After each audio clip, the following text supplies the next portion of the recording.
Price Lord, அல்லேலூயா. கர்த்தர் நல்லவர். உங்களோடு இருப்பது மகிழ்ச்சி. இன்னைக்கு நம்மெல்லாம் ஒரு 2.5 மணி நேரம் 3 மணி நேரம் தான் ஆராதிக்கிறோம். ஆதி சபை காலங்களில் அப்படியெல்லாம் ஆராதிக்கலை. அவங்க காலையில் தேவ சமூகத்துக்கு வந்தாங்கன்னா வீடுகளுக்கு போகவே மாட்டாங்க. சிலர் தான் வீடுகளுக்கே போவாங்க. ஏன்னா சபையே அவங்களுக்கு வீடு மாதிரி இருந்தது. ஆமாம், வீடுகளில் சபை கூடிட்டாங்கன்னா சாயந்தரம் வரைக்கும் அவங்க அங்கேயே இருப்பாங்க. அங்கேயே அவங்களுக்கு டீ காஃபி ஸ்நாக்ஸ் எல்லாம் வந்துடும். ஆமாம், சாப்பாடெல்லாம் கொடுத்துருவாங்க. உட்காந்து ஜெபம் பண்ணி ஆராதித்து வார்த்தையை கேட்டு வருகைக்கு ஆயத்தப்படுறது தான் அவங்களுடைய நோக்கமாக இருந்தது. நான் சும்மா சொல்லலை. அப்போஸ்தலர் நடவடிக்கைகள் 2ஆம் அதிகாரம் நீங்கள் 38லேருந்து கடைசி 42 வரைக்கும் வாசிச்சிங்கன்னா உங்களுக்கு தெரியும். பிரைஸ் தி லார்ட், ஆமென். சரி, கர்த்தர் நல்லவர். ஆகவே தேவனுடைய சமூகத்தில் இருக்கிறவங்க ஒவ்வொருவரையும் கர்த்தர் ஆசீர்வதிப்பாராக. பக்கத்தில் கைப்பிடி சொல்லுங்கள், நீங்கள் வந்தது ரொம்ப நல்லது. ஆண்டவர் உங்களோட பேசுவார், உங்களை ஆசீர்வதிப்பார். ஆமென். அவரிடத்துல வர்றவங்க ஒருத்தரையும் அவர் புறம்பே தள்ளாதவர். ஆமென், அல்லேலூயா. கர்த்தருக்கு ஸ்தோத்திரம். கர்த்தர் உங்களுடைய வாழ்க்கையில் இன்னும் மகிமைப்படுவாராக. ஒரு வசனத்தை வாசிக்கலாம். 2 சாமுவேல் 23ஆம் அதிகாரம் 5வது வசனத்தை நாம் வாசிக்கலாம். 2 சாமுவேல் 23:5. என்னுடைய வீடு தேவனிடத்தில் இப்படி இராதோ,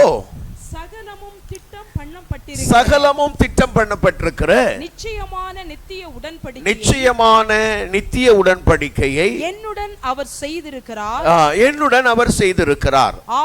ஆதலால் என்னுடைய எல்லா ரட்சிப்பும் வாஞ்சையும் அவர் வளர்ந்தோங்க செய்யாரோ. இங்க பாருங்க, இந்த வசனத்தை வாசிச்சிங்களே, ஏதாவது புரிஞ்சுதா? தமிழ்ல தானே எழுதி இருக்குது. இதனால தான் பைபிள் ரொம்ப பேர் படிக்கிறதே இல்லை. ஏன்னா படிச்சா ஏதாவது புரியணும். ஆமாவா இல்லையா? போன வாரத்தில் ஒரு பாப்பா கேட்குறா, என்ன பாஸ்டர் பைபிளை திறந்தோடனே கொட்டாவி வருது பாஸ்டர் அப்படின்னு. அதான் சொன்னேன், எப்போ தூக்கம் வரலையோ அப்போ படித்து தூங்கிடுன்னேன். சரியா? இப்போ இதுக்கு ஏதாவது அர்த்தம் தெரிஞ்ச யாராவது சொல்லுங்கள் பார்க்கலாம், விளக்கம் சொல்லுங்கள். எங்கள் லாரன்ஸு இப்போ டீப்பாக பார்க்குறத பார்த்தா சொல்லிட்டு வரப்போ. ஓ சொல்லியா?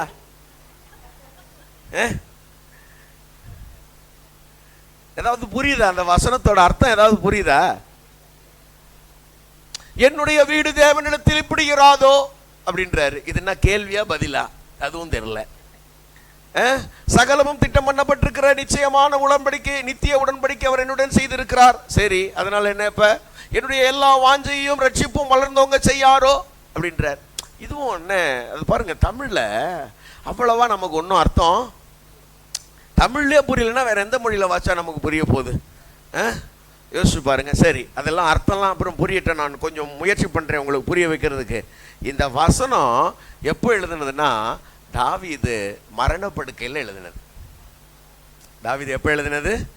ஆமாம், சில தேவ மனுஷங்க அவங்க கடைசி அப்படி மூச்சில் அப்படி பேசுகிற வார்த்தைகள்லாம் பைபிளில் ரெக்கார்ட் பண்ணியிருக்கு.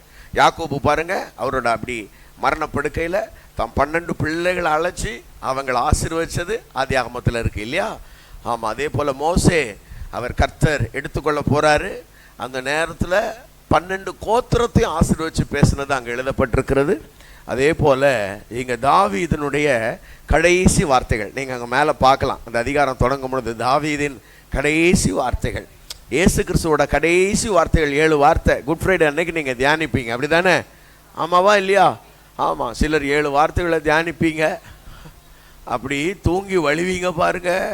அன்னைக்கு நாங்கள்லாம் சர்ச்சில் அன்னைக்கு ஏன் ஆராதனைக்கே போகிறோம்னா மோர் கொடுப்பாங்கன்றதுக்காகத்தான் போனோம் ஒரு கட்டத்தில்.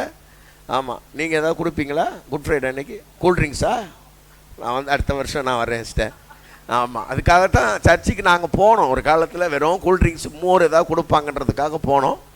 அப்போ இயேசு கிறிஸ்துவோட கடைசி வார்த்தைகள் அது. இங்கே தாவீதோட கடைசி வார்த்தைகள் அவர் தொடங்கும் போதே எப்படி தொடங்குறாருன்னா, கர்த்தரால் மேன்மையாய் உயர்த்தப்பட்டு இஸ்ரவேலின் தேவனை இன்பமாய் பாடின தாவீதனுடைய கடைசி வார்த்தைகள். அல்லேலூயா. இஸ்ரவேலின் தேவனை எப்படி பாடினாரா? இன்பமாய் பாடினார். நாம துன்பமாவாச்சு பாடுறோமான்னு தான் தெரியல. பாடுறோமா?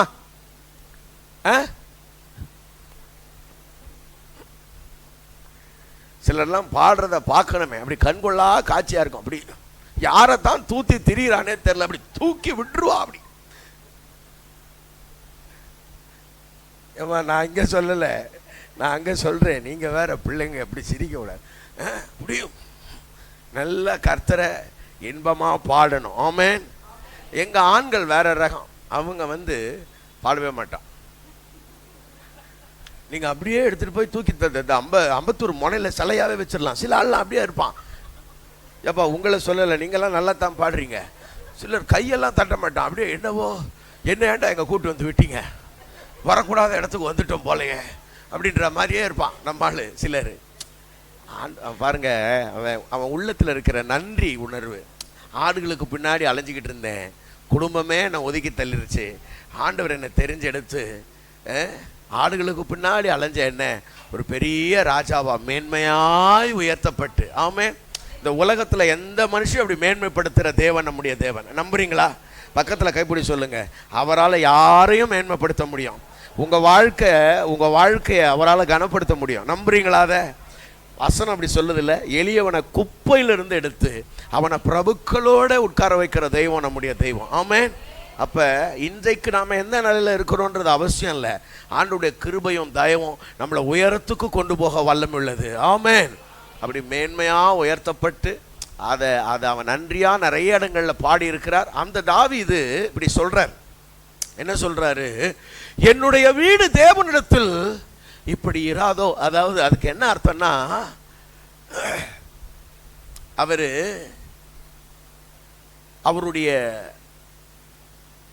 அவருக்கு தேவன் கொடுத்திருக்கிற வாக்கு தத்துவம், அவர் உள்ளத்துல இருந்த அந்த வாஞ்ச, அதெல்லாம் நிறைவேறின ஒரு பெரிய சந்தோஷத்துல அவர் பேசுறார். என்னுடைய வீடு தேவனிடத்தில் இப்படி இராதோன்னா இது கேள்வி இல்லை, இப்படித்தான் இருக்கும். என் வீடு இப்படிதான் இருக்கும். எப்படி இருக்கும் அப்படின்னா, நீங்க 2 சாமுவேல் 7ஆம் அதிகாரத்துக்கு போனீங்கன்னா அங்க ஆண்டவர், எதையும் வாசிக்க வேண்டாம், அங்க ஆண்டவர் தாவீதுக்கு ஒரு நிலையான வீட்டை கட்டுவேன்னு கர்த்தர் என்ன பண்ணாரு? வாக்கு பண்ணாரு. உன் சிங்காசனத்துல வீற்றிருக்கிற புருஷன் உனக்கு இல்லாமல் போவதே இல்லை. உன்னுடைய சந்ததிகள் எல்லாம் சிங்காசனத்துல இருப்பாங்க. உன் சந்ததியிலிருந்து யார் வர போறா? இயேசு கிறிஸ்து வரப்போறாரு அப்படின்ற ஒரு வெகு தூரத்து செய்தியை ஆண்டவர் என்ன பண்ணிருக்கிறார்னா சொல்லியிருக்கிறார். நீங்க யோசிச்சு பாருங்களேன், உன் பிள்ளைங்க, உன் பேரப்பிள்ளை, உன் கொள்ளு பேரன், அவங்கெல்லாம் இப்படி இருப்பாங்க அப்படின்னு உங்களுக்கு சொல்லிட்டா உங்க மனசு எப்படி இருக்கும்? இப்ப நம்முடைய பெரிய கவலையே என்ன கவலை? என் பிள்ளை, இந்த ஒரு பிள்ளை அவன் பொழைச்சுக்கிட்டானா போதையா, நம்ம நினைப்பே அவ்வளவுதானே. ஆமா, இது என்ன பண்ணுமோ தெரியல, இந்த 2 பேரை விட்டுட்டு போயிடுவோடா, எனக்கு ஒரு பயமா இருக்குப்பா அப்படின்னு நம்ம பயம்லாம் அப்படித்தானே. ஆமாவா இல்லையா? நான் போயிட்டேன்னா இதுகளுக்கு யார் இருக்கா? இயேசு இருக்கார். இல்ல நான் போய் சேருன்னு சொல்லலை. இப்ப நீங்க சிரிச்சதை பார்த்தா, யோவா நீங்க எப்படி பண்றீங்க? இயேசு இருக்கிறார், போய் சேருன்னு சொல்லலை, அவர் பார்த்துக்குவார். அல்லேலூயா. நான் சொல்றேன், நம்மளை விட ஒரு 1000 மடங்கு நம்ம தலைமுறைகள் மேல கரிசனையா இருக்கிறார். நீங்க இருந்து என்னெல்லாம் செய்யணும்னு நினைப்பீங்களோ அதை விட மகிமையானதை, மேன்மையானதை கர்த்தர் உங்க பிள்ளைகளுக்கு, உங்க சந்ததிகளுக்கு ஆண்டவர் செய்வார். அவர் 1000 தலைமுறைகளுக்கு இரக்கம் செய்கிற தேவன். நம்ம கண்கள் பார்த்தாலும் பார்க்கலனாலும் அவர் நம்ம தலைமுறைகள் மேல இரக்கமா இருக்கிறார். அல்லேலூயா. அதை ஆண்டவர் செய்வார். அதை சொல்லிட்டார் பார்த்தீங்களா? அதை சொன்னதுனால இவருக்கு உள்ளத்துல அப்படி ஒரு பெரிய சந்தோஷம். சகலமும் திட்டம் பண்ணப்பட்டிருக்கிற நிச்சயமான உடன்படிக்கையை அவர் என்னோட செஞ்சிருக்கிறார். எல்லாம் பிளான்டு, வெல் பிளான்டு கவனன்ட் ஆண்டவர் என்னோட செஞ்சிருக்கிறாரு. ஆண்டவர் எல்லாத்தையும் திட்டம் பண்ணியிருக்கிறார். சொல்லுங்க பார்க்கலாம். எல்லாத்தையும் திட்டம் பண்ணியிருக்கிறார். ஆமென். அல்லேலூயா. நாம நாளைக்கு, நாளன்னைக்கு, அடுத்த வருஷம், 50 வருஷம் கழிச்சு, 100 வருஷம் கழிச்சு, உன் பிள்ளை, உன் கொள்ளு பேரன், உன் கொள்ளு பேத்தியா, கர்த்தர் வருகை தாமதிச்சுன்னா எத்தனை தலைமுறை இருக்குமோ அத்தனை தலைமுறை எல்லாத்தையும் அவர் திட்டம் பண்ணிட்டார். ஆகவே அதை திட்டம் பண்ணிட்டதுனால என் வாஞ்ச, என் ரட்சிப்பை அவர் வளர்ந்தவங்க செஞ்சிருவார். இன்னைக்கு நான் என்ன ஏங்குறனோ, என் வாஞ்ச என்னவா இருக்கோ, என் ஆசை என்னவா இருக்கோ, அதை அவர் நிறைவேற்றி தந்துடுவார்னு தாவீது சொல்றார். ஆமென் சொல்லுங்க பார்க்கலாம். இவ்வளவுதான் அந்த வசனம். அந்த வசனத்துக்குள்ள இருந்து நான் ஒரே ஒரு காரியத்தை மட்டும் எடுத்துக்கிறேன். அவர் தாவீதோட நித்திய உடன்படிக்கையை செய்திருக்கிறார். என்ன செஞ்சிருக்கிறாரு? அந்த வார்த்தை இருக்குதா பாருங்க. தாவீதோட சகலமும் திட்டம் பண்ணப்பட்டிருக்கிற நிச்சயமான நித்திய உடன்படிக்கையை அவர் என்னோடு என்ன பண்ணியிருக்கிறார்? செய்திருக்கிறார். அல்லேலூயா. தேவன் நித்திய உடன்படிக்கைய தாவீதோட செய்திருக்கிறார். அதே நித்திய உடன்படிக்கைய கர்த்தர் நம்மோடும் செய்திருக்கிறார். நம்புறீங்களா? நீங்க நம்பலன்னா இந்த வசனத்தை வாசிங்க பார்க்கலாம். ஆண்டவர் ஏசாயாவில் 55ஆம் அதிகாரம் 3வது வசனத்தை நீங்க வாசிச்சீங்கன்னா, ஏசாயா 55:3, உங்கள் செவியை சாய்த்து என்னிடத்தில் வாருங்கள், கேளுங்கள், அப்பொழுது உங்கள் ஆத்துமா பிழைக்கும். தாவீதுக்கு அருளின நிச்சயமான கிருபைகளை உங்களுக்கு நித்திய உடன்படிக்கையாக ஏற்படுத்துவேன். உங்களுக்கு நித்திய உடன்படிக்கையாக ஏற்படுத்துவேன். தாவீதுக்கு பாராட்டின அதே கிருபைய உங்களோட நான் செய்யறேன்னு சொல்றாரு. எத்தனை பேருக்கு அது சந்தோஷம்? அல்லேலூயா. தாவீதோட அவர் உடன்படிக்கை பண்ணார்னா நமக்கு ஆமா தாவீதோட பண்ணாரு, எங்களுக்கு அதுக்கு என்னையான்னு இருப்பீங்க. இப்ப கர்த்தர் சொல்றாரு, தாவீதோட பண்ண அதே உடன்படிக்கைய நான் உன்னோடையும் பண்ணி இருக்கிறேன்றாரு. அல்லேலூயா. சரி, இப்ப உடன்படிக்கைனா என்னம்மா? உடன்படிக்கைனா என்ன சொல்லுங்க? உடன்படிக்கைனா உடன்படிக்கை. உடன்படிக்கைனா கவனன்ட். எப்படி சொன்னாங்க பார்த்தீங்களா? கவனன்ட் அப்படின்னா என்ன? உடன்படிக்கைனா என்ன? ஏப்பா சொல்லப்பா. புகுந்த வீட்டுக்கு போய் தூய தமிழ்ல மொழிபெயர்க்கிறாருங்க. புரிந்துணர்வு ஒப்பந்தமா? ஏல பாத்தியாயா? புரிந்துணர்வு ஒப்பந்தமா? ரொம்ப யோசிக்காதீங்க. நம்ம கல்யாணம் பண்றோமா? ஏம்மா நம்ம கல்யாணம் பண்றோமா? கல்யாணம் பண்றது ஒரு உடன்படிக்கை, ஒரு ஆணுக்கும் பெண்ணுக்குமான ஒரு உடன்படிக்கை. அந்த உடன்படிக்கை நித்தியமானது. நம்ம கல்யாணத்துல ஒருத்தர் இணையறோம்ல, அது ஒரு நித்திய உடன்படிக்கைக்கு ஒரு நல்ல உதாரணம். Praise the Lord. ஆமென். இந்த காலத்துல அதை நித்திய உடன்படிக்கைன்னு நாம என்ன பண்ண முடியாது? சொல்லுங்க. முன்ன காலத்துல அது நித்திய உடன்படிக்கை. முன்ன காலத்துலலாம் பாருங்க, ஆமா இந்த கணவன் எப்படிப்பட்ட காலா இருந்தாலும் சரி, கல்லானாலும் சொல்லுங்க, கல்லானாலும் ஃபுல்லானாலும் இப்படித்தான் வாழ்ந்தாங்க. ஆமா, அவன் எப்படிப்பட்டவனா இருந்தாலும் சரி, அவன் வீட்டுக்கு வரமாட்டான், அவன் ஊதாரியா இருப்பான், அவன் சூதாடியா இருப்பான், அவன் குடிகாரனா இருப்பான், அவன் சந்தேகப்படுறவனா இருப்பான், அவன் அடிப்பான் உதைப்பான், என்னமும் பண்ணுவான். எங்க வீட்டுக்காருன்னு இருப்பான் பொம்பளை. பார்த்துருக்கீங்களா அந்த மாதிரி ஆட்களை? குடும்பங்கள் அப்படி கொஞ்ச நாள் அப்படி கொஞ்சம் கஷ்டப்படுவாங்க, சண்டை போட்டுப்பாங்க, அப்புறம் சேர்ந்துப்பாங்க. அப்படியே அவங்க வாழ்க்கை வாழ்ந்துருவாங்க. அந்த பிள்ளைகள்லாம் கொஞ்சம் தலை எடுத்த பிறகு, ஆமாம் அப்பா பிள்ளைகள்லாம் கட்டி கொடுத்துட்டேன், இனி இவன் இருந்தாலும் சரி, ஆமாம் சரி இருப்பான் போட்டோம் அப்படின்னு அந்த மாதிரி ஆட்களுக்கும் பணிவிடை செஞ்சு பார்த்து பராமரித்து பத்திரமா வாழ்ந்த காலம் ஒரு காலம் இருந்துச்சு. அப்படியெல்லாம் இருந்தாங்க. இன்னைக்கும் கொஞ்சம் கொஞ்சம் பேர் இருக்கிறாங்க. உங்களை மாதிரி தங்கங்கள்லாம் இன்னும் இருக்குது. அல்லேலூயா. நல்லா சொல்ல மாட்டீங்களே. ஆமாம், அப்போ அது நித்திய உடன்படிக்கை. இப்போ பாருங்க அப்படி கிடையாது. இப்பெல்லாம் திருமணங்கள் எங்க நிச்சயிக்கப்படுது? கிடையாது, ஃபேஸ்புக்கில். ஆமா, ஃபேஸ்புக்கில் பார்த்து இன்ஸ்டாவில் கனெக்ட் ஆகி வாட்ஸ்அப்பில் நிச்சயம் பண்ணி, நிச்சயம்லாம் வாட்ஸ்அப்பில் பண்ணிடுறான். அப்புறம் மேரேஜ் ஆன்லைன் ஆன உடனே அப்புறம் சீக்கிரத்தில் ஆஃப்லைனுக்கு போயிடுறான். 3 மாசம்தான். 3 மாசத்துக்கு அப்புறம் அவனை எனக்கு பிடிக்கல அப்படின்றான். ஏன் பிடிக்கல? பிடிக்கலன்னா பிடிக்கல அப்படி சொல்லப்படாதுமா, அவனோட தான் வாழணும். நான் வாழ முடியாது, நீ வேணா வாழுன்றான். இந்த பிள்ளைய நான் வாழ முடியாது. அப்ப உடன்படிக்கை நித்திய உடன்படிக்கையா இருக்க மாட்டேங்க இன்னைக்கு நிறைய நேரத்தில். அதெல்லாம் நிறைய காரணங்கள் இருக்குன்னு வச்சுக்கோங்க. இருக்கட்டும், சிலது நல்லதா இருக்கும், சிலது கெட்டதா இருக்கும்.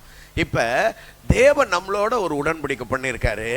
அந்த உடன்படிக்கை நிச்சயமான உடன்படிக்கையா. அல்லேலூயா. எத்தனை பேருக்கு ஏன் செய்தி பிடிக்குது? நீங்க எல்லாரும் அந்த குழந்தையே பார்த்துக்கிட்டு இருக்கீங்களா? பாருங்க, எனக்கு இல்லை, சரி நானும் கொஞ்ச நேரம் குழந்தையே கொஞ்சலாமான்னு தோணுது. அப்புறம் நான் பிரசங்கம் பண்ணுறதை விட்டு குழந்தைய கொஞ்சம் போயிடுவேன் நான், பார்த்துக்கங்க. கவனிங்க, இங்க தேவன் என்னோட ஒரு நித்திய உடன்படிக்கை செய்திருக்கிறார். இந்த நித்தியமான ஒரு உடன்படிக்கை செஞ்சிருக்கிறதுனால என் வாழ்க்கையில் என்னென்னலாம் நன்மைகள் உண்டாயிருக்கிறது, எனக்கு என்னெல்லாம் ஆசீர்வாதங்கள் உண்டாயிருக்கிறது என்பதை வேதத்தின் சில பக்கங்களை ஆராய்ந்து பார்த்தோம்னா ரொம்ப ஆச்சரியமா இருக்கும். பக்கத்தில் கைப்பிடி சொல்லுங்க, ஆண்டவர் உன் கூட நித்திய உடன்படிக்கை ஏற்படுத்தி இருக்கிறார். அல்லேலூயா, அல்லேலூயா. முதலாவது நித்திய உடன்படிக்கையின் ஆசீர்வாதம் நம்பர் 1 வாசிங்க. ஆதியாகமம் 9ஆம் அதிகாரம் 16வது வசனத்தை நாம வாசிக்கலாம். ஆதியாகமம் 9:16 வேகமா கவனிங்க. முதலாவது, தேவன் இங்கே ஒரு மனுஷனோட ஒரு நித்திய உடன்படிக்கை பண்றார். அந்த உடன்படிக்கையினுடைய முக்கியமான அம்சம் என்னம்மா? இந்த உடன்படிக்கையோட முக்கியமான அம்சம் என்னம்மா சொல்லுங்க. தெரியலையா? நல்லா கவனிங்க. இந்த உலகத்துல மனிதர்கள் பாவம் செய்து பாவத்தினால மனுக்குலம் நிறைந்திருந்த பொழுது பூமியில மனுஷனுடைய அக்கிரமம் பெருக துவங்கினதுனால இந்த பூமி அழிவை நோக்கி போச்சு. இந்த பூமி ஜலப்பிரளயத்தினால அழிக்கப்பட்டதுன்னு நம்ம பார்க்கிறோம். ஒரு மனுஷனுடைய வாழ்க்கையில அழிவை கொண்டு வர்றது அவனுடைய பாவமும் அக்கிரமும், உங்களுக்கு தெரியும் அப்படித்தானே? அப்ப இந்த ஜலப்பிரளயம் மனிதர்களை அழிச்சுது. ஆண்டவர் இந்த மனுக்குலத்தை பார்த்தாரு. இந்த ஜனங்க அப்படி அழிஞ்சு போறத பார்த்து அவர் கொஞ்சம் இரக்கம் பாராட்டி, ச்சே இந்த மனுஷன் இப்படி அழிஞ்சு போறானே, இவன் இப்படி அழியக்கூடாதே அப்படின்னு ஆண்டவர் மனசுக்குள்ள மனஸ்தாபப்படுறார். என்ன மனஸ்தாபப்படுறாருன்னா, நல்லா கவனிக்கணும், இவன் எப்படிப்பட்ட ஆள் தான்? மனுஷன்னா எப்படிப்பட்ட ஆள் தான்? நல்லா சொல்லுங்க, கரெக்டா சொல்ல பாருங்க, எவ்வளவு கரெக்டா சொல்ல. மனுஷன்னா தவறக்கூடியவன். அவன் வாழ்க்கையில ரொம்ப அப்படி பர்ஃபெக்டா நடந்துக்க முடியாது. 100% அப்படியே எல்லாத்துலயும் கரெக்டா இருக்க முடியாது ஒருத்தன். அப்ப ஏதாவது 1-2 தவறு பண்ணுவான். சிலதை தெரியாம பண்ணுவான், சிலதெல்லாம் நம்மள மாதிரி. ஆமா, சிலதை தெரியாம, உலகத்துல இருக்கிற சில ஆட்களுக்கு இது தப்புன்னு தெரியாம பண்ணுவான். இப்ப நம்ம எல்லாம் இருக்கோம் பாருங்க, நம்ம யாரு சொல்லுங்க? நம்மெல்லாம் விசுவாசிகளாச்சா? ஆண்டவர் நம்மளோட பேசுறாரா? நமக்கு பாருங்க, சின்ன காரியம்னா கூட தப்பு சரின்னு கர்த்தர் சொல்லிடுவாரு. அப்ப நாம நல்லது கெட்டதெல்லாம் அறிஞ்ச ஆட்கள், தெரிஞ்சே சில நேரத்தில் நாம செய்வோம். இது எவ்வளவு பெரிய அநியாயம் பாருங்க. அவனை விட நம்ம மோசம் இல்லையா? அல்லேலூயா. இப்ப ஆதியாகமம் 8ஆம் அதிகாரத்துல கடைசி 3 வசனத்தை வாசிச்சீங்கன்னா, நோவா என்ன பண்ணாராம், அங்க அவர் ஒரு சுத்தமான மிருகங்கள்ல கொண்டு வந்து ஒரு பலி செலுத்தினாராம். அந்த பலியினுடைய புகைய கர்த்தர் சுகந்த வாசனை என்ன பண்ணாராம், முகர்ந்தாராம். அந்த சுகந்த வாசனையை முகர்ந்த உடனே கர்த்தர் சொல்றாரு, சே நான் இனிமே மனுஷனை என்ன பண்ண மாட்டேன், அழிக்க மாட்டேன். நான் இனிமே பூமியை சபிக்க மாட்டேன், மனுஷனை அழிக்க மாட்டேன். அவன் இருதயத்தினுடைய நினைவுகள் எல்லாம் நித்தமோ எப்பத்துல இருந்து பொல்லாது. பக்கத்துல கைப்பிடி சொல்லுங்க, நாம சின்னதுல இருந்தே பொல்லாதுன்னு அவருக்கு தெரிஞ்சிருக்குது. நாம புதுசா இப்ப நினைச்சுட்டு இருக்கிறோம் நாம இப்பதான் பொல்லாதுன்னு. நாம சின்னதுல இருந்தே பொல்லாது தானா? நாம பொல்லாதவங்கன்னு எப்பத்துல இருந்து? ஆமா தம்பி, உனக்கு இப்பதான் சின்ன வயசு, எங்களுக்கு நாங்க இதை விட சின்ன வயசுல இருந்தே நாங்க பொல்லாதுன்னு அவருக்கு தெரிஞ்சிருக்குது. பிரைஸ் காட், அல்லேலூயா. அப்ப அவர் ஒரு சுகந்த வாசனையை முகர்ந்தார் இல்லையா? கவனிங்க, அந்த பலி தேவனுடைய கோபத்தை ஆற்றினது. அது எந்த பலி அப்படின்னா, எபேசியர் நிருபம் 5ஆம் அதிகாரம் 2வது வசனம் சொல்லுகிறது, அந்த பலி ஆண்டவராகிய இயேசு கிறிஸ்துவினுடைய பலி என்று சொல்லுகிறது. தயவு செய்து நீங்கள் வாசிப்பீர்களானால் வாசிங்க பார்க்கலாம். எபேசியர் 5:2, கிறிஸ்து நமக்காக நம்மை தம்மை தேவனுக்கு சுகந்த வாசனையான காணிக்கையாகவும் பலியாகவும் ஒப்பு கொடுத்தார். நல்லா கவனிங்க, பலியாக ஒப்பு கொடுத்தார். நல்லா கவனிக்கணும். இப்ப பிதாவாகிய தேவனுக்கு சுகந்த வாசனையான ஒரு பலியாக கிறிஸ்து தன்னுடைய சரீரத்தை காணிக்கையாக ஒப்பு கொடுத்தபடியினாலே, கிறிஸ்துவின் பலியை அவர் ஏற்றுக்கொண்டதினாலே, நாம இப்ப நல்லா கவனிங்க, நாம இப்ப கிறிஸ்துவை விசுவாசிக்கிறதுனால, நல்லா கவனிக்கணும், இப்ப இந்த கிறிஸ்துவை நான் விசுவாசிக்கிறதுனால இந்த கிறிஸ்து என்னும் பலியை நாம பிதாவுக்கு படைக்கிறதா அர்த்தம் ஆயிடுமா? அல்லேலூயா. ஆமா, நான் விசுவாசிக்கிறதுனால, கிறிஸ்துவை எனக்கு சொந்தமாக்கிட்டதுனால, கிறிஸ்து என்னும் பலியை நான் பிதாவுக்கு படைக்கிறேன்னா, அந்த பலியை அவர் முகர்ந்து இப்ப சொல்றாரு, உன்னை நான் சபிப்பதில்லை, இனி நான் உன்னை சங்கரிப்பதில்லை, இனி நான் உன் மேல கோபமா இல்லைன்னு சொல்றாரு. அல்லேலூயா, அல்லேலூயா. அதுக்கு அடையாளமா இதை ஒரு நித்திய உடன்படிக்கையா ஏற்படுத்துகிறேன் என்பதனுடைய அடையாளமா அவர் என்ன பண்றாருன்னா, என்னுடைய வில்ல வானத்தில் வைக்கிறேன், எப்பொழுதெல்லாம் ஜலப்பிரளயம் வருகிறதோ, மழை வருகிறதோ, அப்பொழுதெல்லாம் இந்த வானவில் தோன்றி, ஆண்டவர் உன் மேல கோபமா இல்ல, இந்த ஜலம் உன்னை அழிக்காது, நீங்க வாழுவீங்க, நீங்க சுகமா இருப்பீங்க, ஆண்டவர் உங்க மேல கோபமா இல்ல அப்படின்றத வானவில் நமக்கு என்ன பண்ணும்னா காண்பிக்கும். பிரைஸ் காட், ஆமென். அல்லேலூயா. நோவாவுக்கும் அவன் சந்ததிக்கும் வானவில் ஒரு அடையாளமா இருந்தது போல, இன்றைக்கு புதிய ஏற்பாட்டு விசுவாசிகளாகிய உங்களுக்கும் எனக்கும் கல்வாரி சிலுவை ஒரு அடையாளமா இருக்கிறது. சிலுவையை பார்க்கும் பொழுதெல்லாம் தேவன் நம்ம மேல கோபமா இல்ல, நம்முடைய மொத்த கோபத்தையும் ஆண்டவர் கிறிஸ்து இயேசுவின் மேல் கொட்டி தீர்த்துட்டாரு. ஆண்டவர் இனி நம்மளை என்ன பண்ண மாட்டாரு, தண்டிக்க மாட்டார் என்கிறதான நம்பிக்கையும் நிச்சயம் நமக்கு உண்டாயிருக்கிறது. அல்லேலூயா. தயவு செய்து வாசிங்களேன், ஏசாயா 54 அதிகாரம் 9வது வசனம். இதை ஏற்கனவே நீங்க பலமுறை, உங்களுக்கு ஒரு முறை 2 முறை சொல்லி இருக்கிறேன், ஆனா திரும்பவும் நீங்க வாசிக்கணும். ஏசாயா 54:9 வாசிங்க. எனக்கு நோவாவின் காலத்தில் உண்டான வெள்ளம் போல் இருக்கும். எனக்கு இது எது அங்க போட்டிருக்கா? இது போட்டிருக்காமா? இது போட்டிருக்கு. எனக்கு இது நோவாவின் காலத்தில் உண்டான வெள்ளம் போல இருக்கும். பக்கத்துல பாருங்களேன், பக்கத்துல பைபிள்ல எழுதிக்கங்க, எது இதுன்றார்ல, எதுன்னு எழுதுங்க உங்க பைபிள்ல. இது அப்படின்றார்ல, இது. இந்த இதுன்னா எது? என்னம்மா? ஆஹா, இது நோவா காலத்தில் உண்டான வெள்ளம் போல் இருக்கும். இதுன்னு சொல்றார்ல, அது எதுன்னு முந்தின வசனத்துல இருக்கு. 8வது வசனம் படிக்க பார்க்கலாம். அற்ப காலம் உண்ட கோபத்தினால், அற்ப காலம் உண்ட கோபத்தினால் முகத்தை இமைப்பொழுது உனக்கு மறைத்து. நல்ல கவனிங்க, அற்ப காலம் உண்ட கோபத்தினால் இமைப்பொழுது கைவிட்ட தேவன். இமைப்பொழுது ஒருத்தர் கைவிடப்பட்டார். யார் அவர்? இயேசு. எங்க கைவிடப்பட்டார்? சிலுவையில கைவிடப்பட்ட போது என்ன சொன்னார் லாரன்ஸ்? என் தேவனே, என் தேவனே, ஏன் என்னை கைவிட்டீர். எவ்வளவு அற்புதமான வார்த்தை இல்ல? கைவிட்டுட்டாரு. கைவிட்ட பிறகு அவர் எப்படி கூப்பிடுறாரு? நீர் கைவிட்ட பிறகும் என் தேவன் தான். கைவிட்ட பிறகு நீர் என் தேவன் தான். கை விட்டுட்டாரு, அதுக்காக நீர் தேவன் இல்லைன்னு ஆயிடாது. கைவிட்டாலும் நீர் தான் என் தேவன். ஆமா, நீங்க வாழ்க்கையில சில நேரத்துல உதவி செய்யல, சில நேரத்துல என் கூப்பிடுதலுக்கு உடனே பதில் கிடைக்கல, சில நேரத்துல என்னை விட்டு தூரமா இருக்கிற மாதிரி தெரியுது, ஆனாலும் நீர் தான் என் தேவன். அல்லேலூயா. ஆமா, அப்ப சொல்றாரு, என் தேவனே, என் தேவனே, ஏன் என்னை கைவிட்டீர். இந்த கைவிட்டீர்னு சொன்ன உடனே பிதா சொல்றாரு, இமைப்பொழுது தான் உன்னை கைவிட்டேன், இமைப்பொழுது தான் உன்னை கைவிட்டேன், நித்திய கிருபையோடு நான் என்ன பண்ண போறேன், உனக்கு இறங்க போறேன். அப்ப இந்த சிலுவையில நடந்த இந்த காட்சியை அவர் சொல்றார், இது இது இந்த சிலுவையில நம்முடைய ஆண்டவராகிய இயேசு கிறிஸ்து தொங்குறது. வானத்தையும் பூமியும் படைத்த சர்வ வல்லமுள்ள தேவன், கவனிங்க, வானத்துக்கும் பூமிக்கும் நடுவுல அவர் மாட்டி தொங்குறாரு. இது உனக்கு நோவா காலத்தில் உண்டான வெள்ளம் போல் இருக்கும். புரியுதா உங்களுக்கு? நோவா காலத்துல ஒரு தடவை வெள்ளம் உண்டாச்சு, அதுக்கு பிறகு அந்த ஜனத்தை நான் என்ன பண்ணல, அழிக்கவே இல்லை. அப்ப ஒரே ஒரு தடவை ஆண்டவராகிய இயேசு கிறிஸ்து சிலுவையில் என்ன ஆனாரு, பலியானாரு.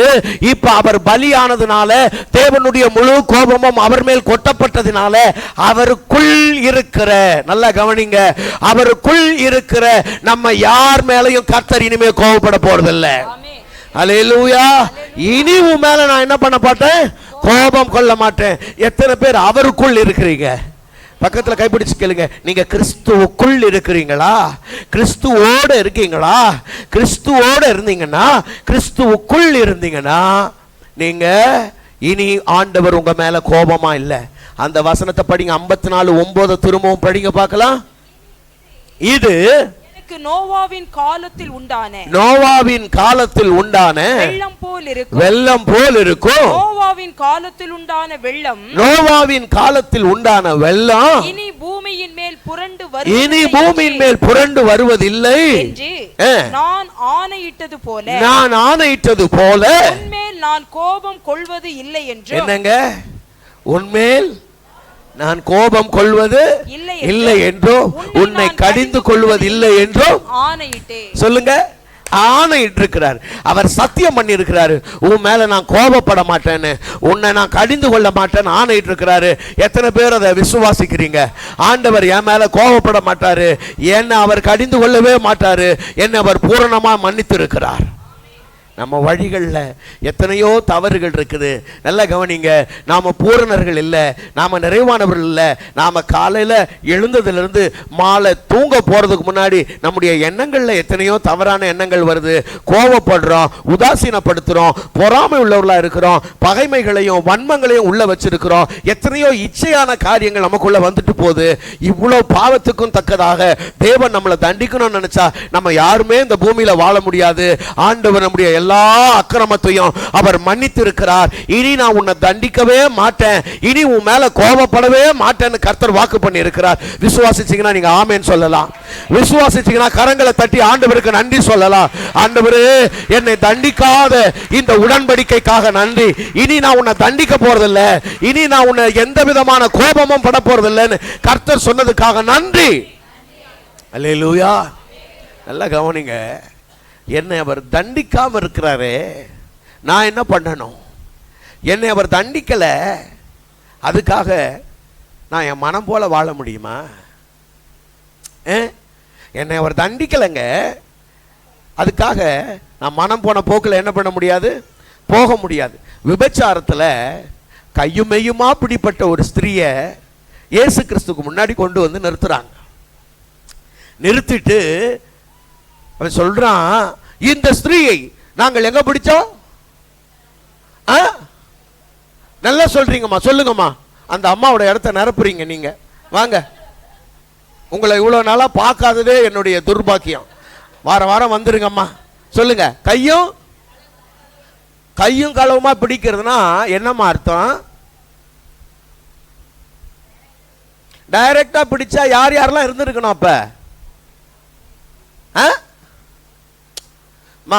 கையும் களவுமா பிடிச்சுன்றாங்களே, அப்படின்னா தப்பு பண்ணும்போது பிடிச்சது. என்ன தப்பு பண்றாங்க? விபச்சாரம் ஒரே ஆள் பண்ண முடியுமா? 2 பேர் பண்ணணுமா? 2 பேர் சேர்ந்தா தானே பண்ண முடியும். இப்ப ஒரே ஆள் எடுத்துன்னு வந்திருக்கிறானே, இது எப்படி கையும் களவுமாகும்? இதுலயே தெரியலையா அவங்களுடைய நீதி? அவங்களுடைய நீதி எவ்வளவு அநீதியா இருக்குதுன்னு தெரியலையா உங்களுக்கு? ஆமாவா இல்லையா? கையும் களவுமா பிடிச்சா 2 பேரையும் தானே பிடிக்கணும். அந்த பையன் எங்க போயிட்டான்? இப்ப அந்த ஆள் எங்க போயிட்டான்? இந்த கல் எடுத்து முதல்ல நின்னா பாருங்க, அவனோட சித்தப்பா பையன் அது. அதனால சித்தப்பா பையன் ஓட விட்டான். நீ போயிடுறா, நான் பாத்துக்கிறேன், நீ போயிடு, நான் பாத்துக்கிறேன். யாராவது இழிச்ச வாய மாட்டினா அவன் தலையில மிளகா அரைக்க வேண்டியது. எல்லாரும் கல் எடுத்துக்கிட்டு நிக்கிறான், நான் அடிச்சிடுவா, நீ அடிச்சிடுவான்னு. ஆமா, 3-4 கல் ஒவ்வொருத்தையும் கையிலையும். சொல்றான், என்ன சொல்றீங்க? மோசே சொல்லி இருக்கிறார், இந்த மாதிரி ஆட்களை கல்லெறிஞ்சு கொல்லணும்னு சொல்லியிருக்கார். நீங்க என்ன சொல்றீங்க? இயேசு கிறிஸ்து நிமிந்து பார்த்தார். மோசே சொல்லிட்டாரப்பா, சரிதான், செஞ்சிட வேண்டியதுதான். மோசே சொன்னது யாரு? மோசே இல்ல, செய்யலாம். நீங்க பாவமே செய்யாத ஆள் யாராவது இருந்தீங்கன்னா முதல்ல கல்ல அடிச்சுட்டு போப்பா போ அப்படின்ட்டு அவர் குனிஞ்சு வேற வேலையை பார்க்க ஆரம்பிச்சிட்டார். நல்ல வேலைங்க, அந்த ஊர்க்காரெல்லாம் கொஞ்சம் நல்ல மனசாட்சியோட இருந்திருக்கிறான். அவன் பாருங்க, நம்ம அம்பத்தூருக்காரன் கிடையாது, அதுலயும் எங்க கொருகுப்பேட்டைக்காரன் கிடையாது. அம்பத்தூர்காரன் வைங்களேன், சைலண்டா தெரியாம இப்படி வச்சிருப்பான், தெரியாம அடிப்பான். அப்படி யாரோ அடிச்சது தெரியல, யாரோ அடிச்சிட்டாங்கப்பா அப்படின்னுவான் அம்பத்தூர்காரன். கொருகுப்பேட்டைக்காரன்ல 2 கல்லு. ஏன் தெரியுமா? இந்த 2 கல்லை தூக்கி அப்படி அடிக்கிறான்னு வைங்க, அது காரணம் என்ன? வெளியிலலாம் சொல்லிக்கிறது நான் பாவமே இல்லாதவன் காட்டுறது. அவர் என்ன சொன்னாரு? உங்கள பாவம் இல்லாதவன். ஆமா, அப்ப 2 கல்லை தூக்கி அடிச்சேன்னா நான் யாரு? இப்ப நாம ரொம்ப பேரு நாம ரொம்ப நல்லவன்னு காட்டிக்கிறதுக்காக அடுத்தவனெல்லாம் குற்றவாளி ஆக்கிக்கிட்டு இருக்கோம். அதான் பிரச்சனை. ஆனா அந்த ஊர்க்காரன் எல்லாம் ரொம்ப நல்ல மனசாட்சி உள்ளவன் பாருங்க. அவன் மனசுல குத்தப்பட்ட உடனே ஒவ்வொருத்தனும் என்ன பண்ணானா, லாரன்ஸ் கல்லை கீழே போட்டு போயிட்டான்பா அப்படின்னா என்ன அர்த்தம்? அப்ப பாருங்க, நான் பாவின்னு எவ்வளவு அழகா உணர்ந்திருக்கான்ல அந்த ஊராளு. என்னம்மா கரெக்டா? நான் பாவின்னு தெரிஞ்ச உடனே கல்லை கீழே போட்டு போயிட்டான் தானே, அடுத்தவன் மேல எரியல தானே. அதனால தான் நான் கேட்கிறேன், நீங்க எப்படின்னு கேட்கிறேன். அந்த கூட்டத்துல நீங்க இருந்தா கல்லை கீழே போட்டு போவீங்களா, சைலண்ட் அப்படி அடிச்சுட்டு கம்முன்னு இருப்பீங்களா, இல்ல எங்க ஊருக்கார மாதிரி நேரடியா நான் ஒன்னும் தப்பு பண்ணாத ஆளு தெரியுமா, என்ன மாதிரி யாராவது இருக்க முடியுமா?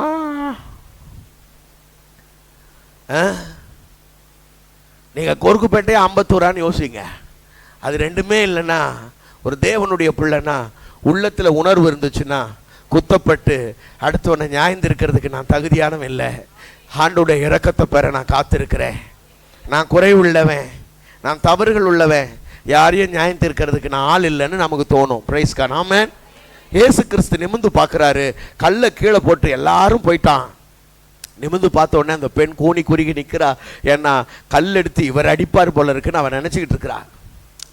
கல் அடிக்கிறதுக்கு அவர் ஒருத்தர் தான் தகுதியானவர், அவர்கிட்ட தான் பாவமே கிடையாது. பாவமே இல்லாத அவர் நிமிந்து பார்த்துட்டு சொல்றாரு, அவர் நினைச்சா இவர் என்ன தண்டிக்கிறதுக்கு தகுதி உள்ளவர், இவர் என்ன தண்டிப்பார்னு நினைச்சா அவர் சொல்றாரு, நான் உன்னை ஆக்கினைக்குள்ளாக தீர்க்கிறது இல்லை, நீ போ, இனி உனக்கு மன்னிப்பு கொடுத்தது எதுக்கு தெரியுமா? பாவம் செய்யாம இருக்கிறதுக்காக. அல்லேலூயா. நம்ம வாழ்க்கையில தேவன் நமக்கு மன்னிப்பு கொடுத்துருக்கிறாரு. அது நம்ம மனம் போல வாழ்றதுக்காக இல்லை, கொஞ்சம் பாவம் இல்லாம வாழ்றதுக்காக. நல்லா கவனிங்க, பாவ சோதனைகள் எல்லாருக்கும் வரும். உங்களுக்கு வருமா? இல்லை, உங்களுக்கு வருமானு கேட்குறேன். ஏன்னா எனக்கு உங்களை பார்த்தா கொஞ்சம் வானத்திலிருந்து இறங்கின மூணாவது வானத்திலிருந்து இறங்கின நாட்கள் மாதிரி இருக்கு. எங்களுக்கெல்லாம் நிறைய வருது, எனக்கெல்லாம் அப்பப்போ வருது. ஆண்டவர் கிருபையில் ஏதோ தப்புறேன், சில நேரத்தில் விழுந்து எழுந்து இருக்கிறேன், தேவ தயவா ஓடிட்டு இருக்கிறேன். Praise God. அல்லேலூயா. அப்போ பாவ சோதனைகள் எல்லாருக்கும் வரும். ஆனால் அதுக்காக பாவமே கதின்னு கிடக்கக்கூடாது, பாவத்திலேயே மூழ்கி கிடக்கக்கூடாது, பாவம் செய்யறதுக்காகவே இந்த வாழ்க்கைன்னு வாழக்கூடாது. கவனிங்க, உமக்கு பயப்படும்படிக்கு உம்மிடத்தில் மன்னிப்பு உண்டு. அல்லேலூயா. என்னை ஏன் மன்னிச்சார் தெரியுமா? இன்னும் கொஞ்சம் அவருக்கு பயந்து வாழ, இன்னும் கொஞ்சம் நீதி செய்ய, இன்னும் கொஞ்சம் தேவ நாமத்தை மகிமைப்படுத்த. ஆமேன்னு சொல்லுங்க பார்க்கலாம். என்னை அவர் தண்டிக்கல, அதுக்காக என் மனம் போன போக்கில் போக முடியாது, அவருக்கு கொஞ்சம் பிரியமானதை செய்யணும். ஆமேன்னு சொல்லுங்க பார்க்கலாம். ஒன்று சொல்றேன், உங்களால மேற்கொள்ள முடிஞ்ச பாவங்களை உங்க சொந்த பலத்தில் மேற்கொள்ளுங்க, விட்டு விட முடிஞ்சதை விட்டு விடுங்க. சில பகுதிகள் இருக்குது, அது உங்க பலத்துக்கு மிஞ்சினது, எனக்கும் தெரியும், அது ஆண்டவருக்கும் தெரியும். நான் சொல்றேன், அதை மேற்கொள்ள ஆண்டவர்கிட்ட கிருபை கேளுங்க. அல்லேலூயா. ஆண்டவரே, இது என்னால் எங்களுடைய திராணிக்கு மிஞ்சின ஒரு போராட்டமா இருக்கு, எங்க பலத்துக்கு மிஞ்சின ஒரு பாவமா இருக்கு, இதை மேற்கொள்றதுக்கு உங்க கிருபை தாங்கப்பா, ஆவியானவரே உங்க பலனை தாங்கப்பான்னு கேளுங்க. கர்த்தர் பலப்படுத்துவார், பாவத்தை மேற்கொண்டு நீங்க மேல வருவீங்க. அல்லேலூயா, அல்லேலூயா. கர்த்தர் நல்ல வரப்ப ஒரு உடன்படிக்கையை செய்திருக்கிறார். அந்த உடன்படிக்கையினாலே அவர் என்னை தண்டிக்கவே மாட்டார் என்பது உறுதியாகிறது. இரண்டாவது ஒரு உடன்படிக்கை, நீங்க வாசிங்க, எரேமியா தீர்க்கதரிசன புஸ்தகம் 50வது அதிகாரம் 5வது வசனத்தை நாம் வாசிக்கலாம். எரேமியா 50:5.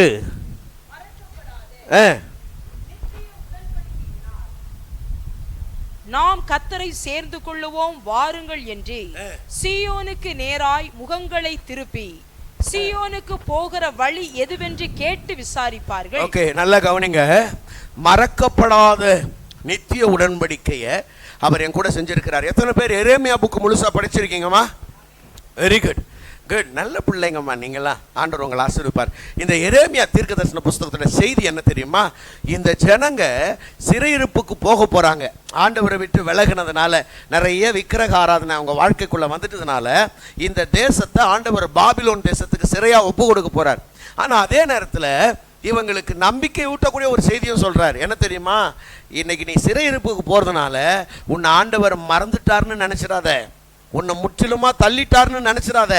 உன்னை மறக்காத ஒரு நித்தியமான உடன்படிக்கை அவர் செஞ்சிருக்கிறாரு. அல்லேலூயா. ஆண்டவர் நம்மளை பார்த்து சொல்றார், நீ என்னால் மறக்கப்படுவதில்லை, நீ என்னால் மறக்கப்படுவதில்லை. நம்புறீங்களா? அப்படி நல்லா கவனிங்க.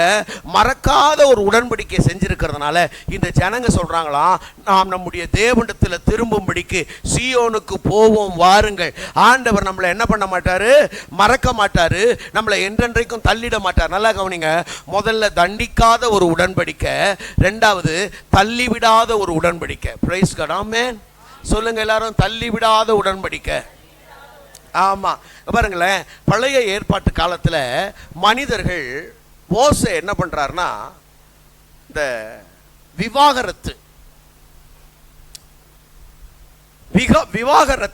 அப்படின்னு ஒண்ணு பாத்தீங்கன்னா மோசே காலத்துல வருது. அதுக்கு முன்னாடி எல்லாம் விவாகரத்து இல்லை. அப்ப விவாகரத்துன்னு ஒண்ணு வருது. எப்ப விவாகரத்து பண்ணலாம் அப்படின்னா, ஒரு மனுஷன் வேசித்தனம் அப்படின்னு ஒன்று வந்துச்சுன்னா அவங்க என்ன பண்ணலாம்? தள்ளுதல் சீட்டை எழுதி கொடுத்து அவங்கள தள்ளி விடலான்னு மோசே என்ன பண்றாருன்னா ஒரு கட்டளையை ஏற்படுத்துறார். எந்த கட்டளையை? விபச்சாரம் செஞ்சா, வேசித்தனம் செஞ்சா தள்ளிடலான்னு எழுதுறார். நல்லா கவனிக்கணும். இப்ப இந்த ஜனங்க ஆண்டவர் என்ன தள்ளிவிடாத அல்லது மறக்காத ஒரு உடன்படிக்கை என் கூட செஞ்சிருக்கிறான்னு சொல்றாங்க. அப்ப தேவனை விட்டு தேவ ஜனங்கள் வேசித்தனம் செய்த பொழுது ஆண்டவர் என்ன பண்ணாரு? வேசித்தனம்னா என்னன்றதை நான் கொஞ்ச நேரத்தில் சொல்றேன், கவனிங்க. இது ஆண்டவர் அவங்களுக்கு புரிய வைக்கிறதுக்காக ஓசியா தீர்க்கதரிசன புஸ்தகத்தில் ஒரு சம்பவத்தை காண்பிக்கிறார். ஓசியான்னு ஒரு தீர்க்கதரிசியை கர்த்தர் அழைச்சார். எத்தனை பேர் ஓசியா புக்கு படிச்சிருக்கீங்க? ஓசியா புக்கை ஈஸியா படிச்சிடலாம், 14 அதிகாரம் தான். முடிஞ்சா இன்னைக்கு போய் படிங்க. கவனிங்க, ஆண்டவர் சொல்றதை செய்யறது எவ்வளவு கஷ்டம் தெரியுமா லாரன்ஸ்? அவர் பாட்டு சொல்லிடுறாரு. கஷ்டமா இருக்குல்ல?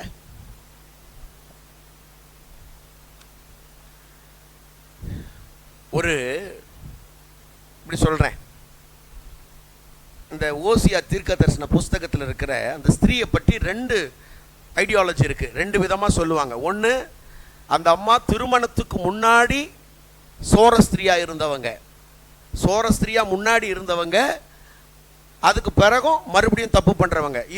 இது ஒரு தியாலஜி. ரெண்டாவது ஒன்று இருக்கு, கல்யாணம் முடிச்ச பிறகு அவங்க என்ன பண்ணாங்க? சோரம் பண்ணாங்க, சோரஸ்திரியா இருந்தாங்க. அதுக்கு பிறகு மறுபடியும் கர்த்தர் அவங்களை சேர்த்துக்கிறதுக்கு முயற்சி பண்ணார். இப்படி 2 விதமா அங்க சொல்லப்பட்டிருக்கு. கவனிங்க, இவர் அந்த சோரஸ்திரியை விவாகம் பண்றார். யாரு? ஓசியா. சரி, ஒரு காலத்துல என்னவோ தப்பு பண்ணாங்க, வாழ்க்கை கெட்டு போச்சு. இப்போ ஒரு கல்யாணம் பண்ணிட்டாங்க, குடும்பம் ஆயிட்டாங்க. நல்லா இருக்கலாம்ல? நல்லா இருக்கலாம்லம்மா? நல்லா இருக்கலாமா? இருக்கக்கூடாதா? நல்லா இருக்கலாம். குடும்பம் குழந்தை குட்டின்னு ஆயிடுச்சு, நல்லா இருக்கலாம். இப்ப அந்த அம்மா மறுபடியும் ஒரு தப்பு பண்றாங்க. மறுபடியும் என்ன பண்றாங்க? ஆமா, இதெல்லாம் எங்க இருக்குன்னா ஓசியா புத்தகத்துல இருக்கு, நீங்க அப்புறம் போய் படிங்க. தப்பு பண்றாங்க. ஆண்டவர் சொல்றாரு, நீ அவளை போய் சேர்த்துக்க. எப்படி? நீ அவளை போய், ஓசியா பார்க்கிறாரு, என்ன ஆண்டவரே போய் சேர்த்துக்க, நீங்கள்லாம் தப்பு பண்ணிட்டு போகும்போது நான் உங்களை சேர்த்துக்கலையா?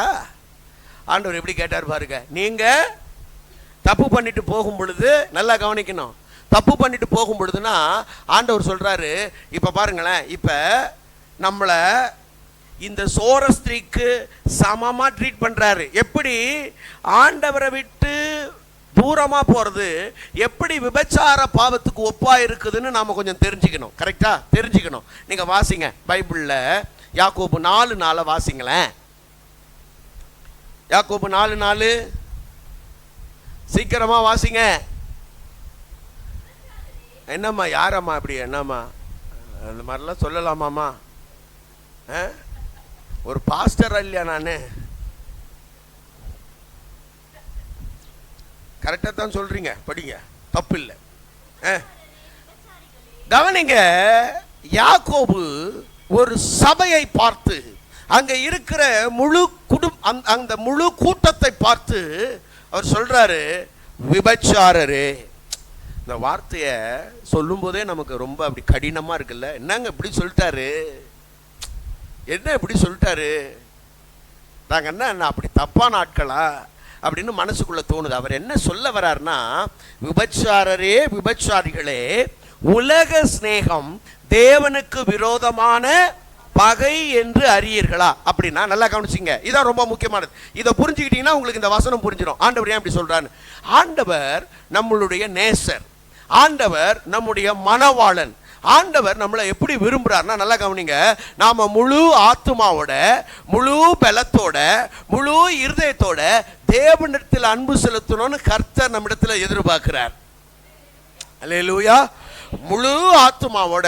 கொஞ்சம் கூட கவனிங்க, நம்ம அன்பு தேவனை விட்டு வேற எதன் பக்கமும் போயிடக்கூடாது. அதனால தான் அந்த வார்த்தை உலக சிநேகம் போட்டிருக்கு.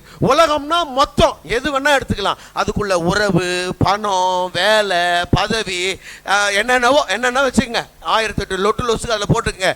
எதெல்லாம் ஆண்டவருடைய அன்பை விட்டு நம்மளை பிரிக்குதோ, தேவன் பேர்ல இருக்கிற அன்பை திருடி அந்த அன்பு வேற எங்கெல்லாம் போகுதோ அதெல்லாம் உலகம். அப்ப அவர் கேட்கிறாரு, என்ன நேசிக்க வேண்டிய நீ என்னை விட வேற ஒன்ன நேசிக்கலாமா? உலக சிநேகம் தேவனுக்கு விரோதமான பகை என்று அறியீர்களா? ஒருத்தன் கவனிங்க, தேவனுக்கு சிநேகிதனா இருக்கணும், இல்லைன்னா உலகத்துக்கு சிநேகிதனா இருக்கணும். நீங்க உலகத்துக்கு சிநேகிதனா இருந்துகிட்டு தேவனுக்கும் சிநேகிதனா என்ன பண்ண முடியாது? இருக்க முடியாது. ரெண்டு பேரையும் நேசிக்கிறதுன்றது கூடாத காரியம். ஒண்ணு நான் உலகத்தை நேசிப்பேன், இல்ல நான் ஆண்டவரை நேசிப்பேன். நம்ம மனசுக்கு மட்டும் தெரிஞ்சா போதுமா? நல்லா கவனிங்க, உங்க உள்ளத்தின் ஆழத்துல கை வச்சு நீங்க கேட்டுக்கங்க, நான் ஆண்டவரை முழு உள்ளத்தோட நேசிக்கிறேனா? ஆண்டவர் எபேசு சபைக்கு சொல்லும் பொழுது சொல்றாரு, நீ ஆதியில கொண்டிருந்த அன்பை விட்டாய் என்று உன் பேரில் எனக்கு குறை உண்டு. உன்னுடைய ஆதி அன்பு காணும், அந்த ஃபர்ஸ்ட் லவ் காணும்ன்ற. அப்ப தேவன் பேர்ல வச்சிருந்த அன்பு இன்னைக்கு இருக்கா? இன்னைக்கு நல்லா கவனிங்க, இன்னைக்கு நமக்கு நிறைய சத்தியம் தெரிஞ்சிடுச்சு, நிறைய நம்ம என்ன பண்ணிட்டோம், வளர்ந்துட்டோம், ஆராதனைகளுக்கு போறோம், ஊழியங்களுக்கு போறோம், கர்த்தருடைய ஊழியங்களை தாங்குறோம், எல்லாம் பண்றோம், நிறைய பாடுறோம், துதிக்கிறோம், ஜெபிக்கிறோம், எல்லாம் பண்றோம். ஆனா ஆண்டவர் மேல இருக்கிற அன்பு, அதே அன்பு இன்னும் குறையாம அந்த அன்பு பொங்கி வழிகிறதா தேவன் மேல? இல்லைன்னா தூரம் போயிட்டோமா? நல்லா கவனிங்க, ஒருவேளை நாம தூரம் போயிருந்தாலும், நம்முடைய அன்பு குறைவா இருந்தாலும், நாம அவரை விட்டு இந்த உலகத்தின் பின்னாடி, நல்லா கவனிங்க, பொதுவா நம்ம மனசு எப்படிப்பட்டது தெரியுமா? இந்த நித்திய அனாதி ஸ்நேகத்தை எப்பவுமே தேடாது. இந்த மனுஷங்க யாராவது நம்மளை நேசிச்சிட மாட்டாங்களான்னு இந்த மனுஷங்க அன்புக்காகவே மனசு பாதி ஏங்கும். அவன் நம்மளை கண்டுக்கவே மாட்டான், அவன் நம்மளை திரும்பியே பார்க்க மாட்டான், நம்மளை மதிக்கவும் மாட்டான். நம்ம கொடுத்தா கொடுப்பான், நம்மளை அவனை ஏதாவது ப்ளீஸ் பண்ணிக்கிட்டே இருக்கணும், அப்போத்தான் அவன் நம்மளை பெருசாக பார்ப்பான். இப்படித்தான் இந்த உலகம். அந்த மாதிரி ஆட்களையா நம்ம மனசு விரும்பி விரும்பி தேடிக்கிட்டே இருக்கும்.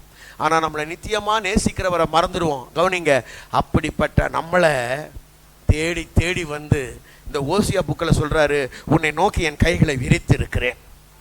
அல்லேலூயா. நீ இப்போ கூட வந்து சேர்ந்துக்கலான்றது தான் அவருடைய விருப்பம். ஆண்டவர் சொல்றாரு, என் கைகளை விரிச்சு இருக்கிறேன், நீ எங்க போனாலும் திரும்ப என்கிட்ட வந்துரு அப்படின்னு. ஆண்டவர் திரும்பவும் நம்மளை சேர்த்து கொள்வதற்கு நம்மளை ஒரு நாளும் அவர் தள்ளாம, அந்த வார்த்தை சொல்லுது ஓசியா 2:19, உன்னை நித்திய விவாகத்திற்கென்று நான் நியமித்திருக்கிறேன். அல்லேலூயா. சொல்லுங்க, நித்திய விவாகம் அப்படின்னா என்ன தெரியுமா அர்த்தம்? உன்னை என்னைக்குமே நான் தள்ளி விடவே மாட்டேன். அல்லேலூயா.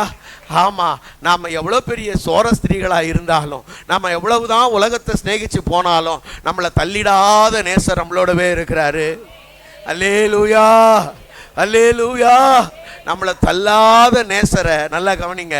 நான் ஒன்னே ஒன்று சொல்றேன், தள்ளாத நேசரை நம்ம வாழ்நாளில் என்னதான் பண்ண போகிறோம்? இன்னும் கொஞ்சம் காலமாச்சு அவர் அன்பு செலுத்துறதுக்கு பிரயாசப்படுவோம். திருப்தி செய்யாத பொருள்கள் பின்னாடியே ஓடிக்கிட்டு இருக்க வேண்டாம். நம்மளை திருப்தி பண்ணாத பொருள்கள் இருக்குல்ல, நம்ம தேடி தேடி பார்த்துறதெல்லாம் எதுவும் நம்மளை திருப்தி செய்யலை. நம்மளை அன்பு செய்கிற ஆண்டவரை நாம் திரும்பவும் அன்பு செய்வோம். அல்லேலூயா, பிரைஸ் காட். என்னோட தள்ளி விடாத உடன்படிக்கையை அவர் செய்திருக்கிறார். ஆமென். மூன்றாவதாக நான் ஒரு காரியத்தை சொல்லி இந்த செய்தியை நிறைவு செய்கிறேன். இன்னும் 2 இருக்கு, அதை நேரம் இருக்கும்போது சொல்கிறேன். எபிரேயர் 13ஆம் அதிகாரம் 20வது வசனத்தை நாம் வாசிக்கலாம். எபிரேயர் 13:20.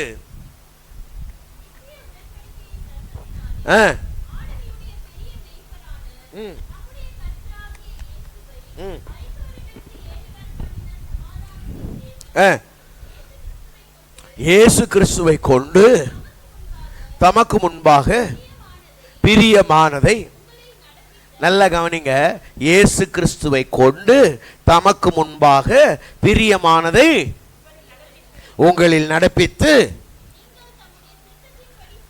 நீங்கள் தம்முடைய சித்தத்தின்படி செய்ய உங்களை சகலவித நற்கிரியைகளும். எவ்வளவு பெரிய வசனம் பாருங்களேன். இந்த நித்திய உடன்படிக்கை அவர் செஞ்சிருக்கிறதுனால, நல்லா கவனிங்க, ஆண்டவர் உங்களை சகலவித நற்கிரியைகளையும் செய்ய நம்மளை சீர்பொருந்தினவர்கள் ஆக்குவாராக. ஆமென். ஒரு நல்ல விசுவாசிக்கு அவன் மனசுல இருக்கிற ஒரு பெரிய பாரம் என்ன தெரியுமா?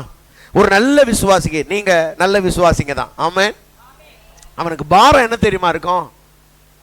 ஆண்டவருக்கு பிரியமா வாழ முடியல பிரதர், கர்த்தருக்கு உண்மையா இருக்க முடியல பிரதர். அப்படித்தான் அவன் உள்ளம் ஏங்கும். அப்போஸ்தலனாகிய பவுல் ரோமர் 7ஆம் அதிகாரத்தில் அவர் சொல்றாரு, நான் உன்னை செய்ய நினைக்கிறேன், அதை என்னால் செய்யவே முடியல. ஆனா ஒரு விஷயத்தை செய்யக்கூடாதுன்னு நினைக்கிறேன், அதை நான் செஞ்சிடறேன். எப்படி அவர் சொல்றாரு? 14வது வசனத்துல இருந்து இருக்குமா, 7ஆம் அதிகாரம் 14ல இருந்து இருக்கு, நீங்க அப்புறம் படிக்கலாம் பாருங்க. அவர் சொல்றாரு, நான் கர்த்தருக்கு பிரியமான ஒன்றை செய்யணும்னு நினைக்கிறேன், என்னால செய்ய முடியல. ஒரு ஜெபம் பண்ணணும்னு தீர்மானிக்கிறேன், ஜெபிக்க முடியல. அதிகாலையில் எழும்பணும்னு நினைக்கிறேன், முடியல. வேதத்தை வாசிக்கணும்னு நினைக்கிறேன், முடியல. சில ஊழியங்களை செய்யணும்னு நினைக்கிறேன், முடியல.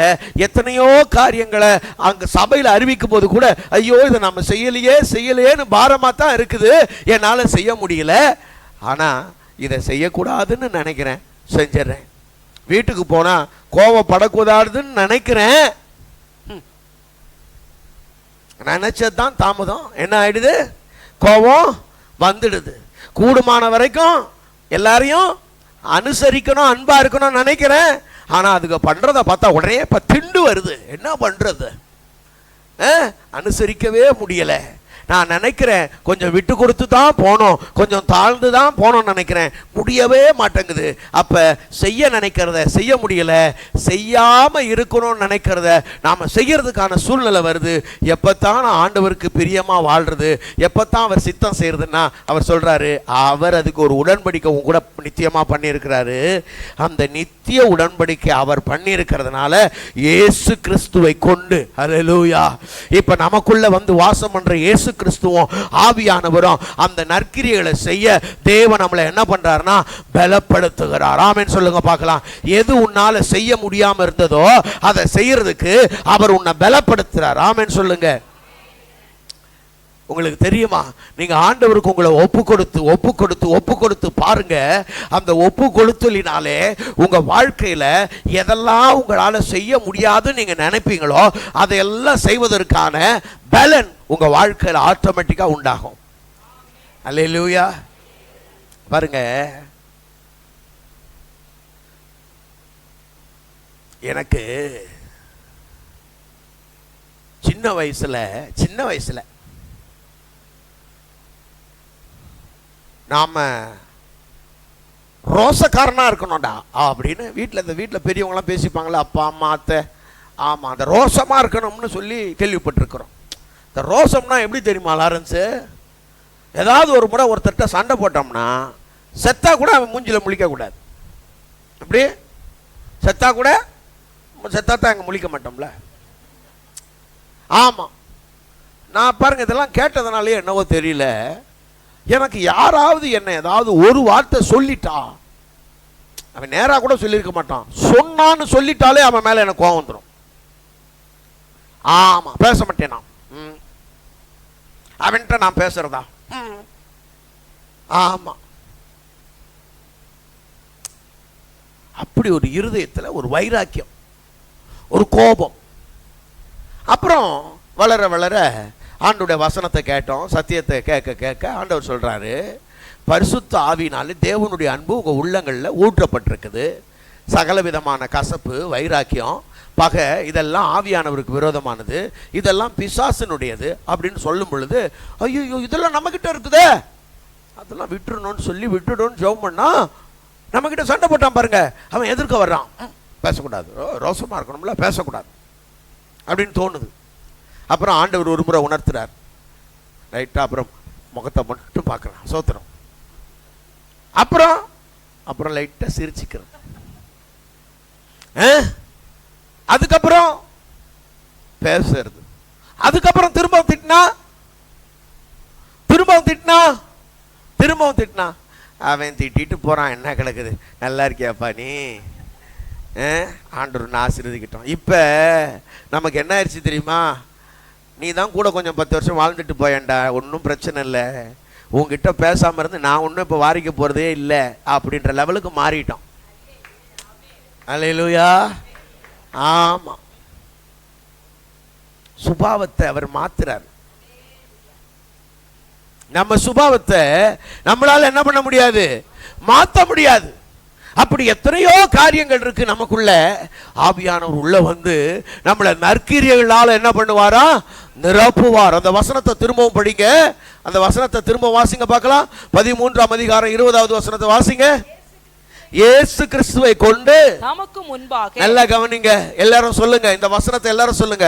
இயேசு கிறிஸ்துவை கொண்டு நமக்கு முன்பாக, அவருக்கு முன்பாக பிரியமானதை உங்களில் நடப்பித்து, நல்லா கவனிங்க, என்னில் நடப்பித்து, நீங்கள் தம்முடைய சித்தத்தின்படி, தேவனுடைய சித்தத்தின்படி நான் செய்ய என்னை சகலவித நற்கிரியல்னாலும் சீர் பொருந்தினவர், என்ன சீர் பொருந்த பண்ணுவார். ஆமென் சொல்லுங்க பார்க்கலாம். நான் எதுலெல்லாம் சீர் இல்லாம இருக்கிறேனோ, எதுலெல்லாம் ஒழுங்கு இல்லாம இருக்கிறேனோ, அதுலெல்லாம் கர்த்தர் என்னை சீர் பொருந்த பண்ணுவார். அப்படி சீர் பொருந்த பண்றதுக்காகவே அவர் என்னோட உடன்படிக்கை பண்ணி இருக்கிறார். அல்லேலூயா. அப்ப என்னை திடப்படுத்தும் உடன்படிக்கை அவர் செய்திருக்கிறார். ஆமென் சொல்லுங்க. முதல்ல என்னை தண்டிக்காத உடன்படிக்கை, ஆமென். இரண்டாவது என்னை தள்ளிவிடாத உடன்படிக்கை, மூன்றாவது என்னை திடப்படுத்தும் உடன்படிக்கை. கர்த்தர் நம்மை ஆசீர்வதிப்பார்.